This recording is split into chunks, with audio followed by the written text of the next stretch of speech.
ময়মনসিংহ জেলার দুবাউড়া থানার দুপার মেয়ের সাথে প্রেম হয় জাহাঙ্গীর আলমের। দুপার মেয়েকে সাথে নিয়ে হালুয়া গাঠে বসে ফুলের ফুল তুফাই দিয়েও মন পেল না তার, এখানেও প্রেম ব্যর্থ। দিকে তারাকান্দা থানার তারা মিয়ার সাথে গৌরীপুরের গৌরীবালার প্রেম হয়। ঈশ্বরগঞ্জের ঈশ্বরচন্দ্র দুই ধর্মের হওয়ায় বাধা দেয়, এখানেও প্রেম ব্যর্থ।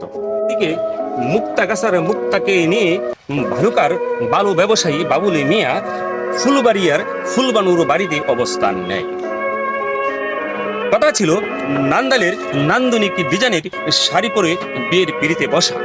কোতোয়ালি থানার কুতুবুদ্দিন সাহেব এখানে উঠার পেয়ে যায়, এখানেও প্রেম ব্যর্থ।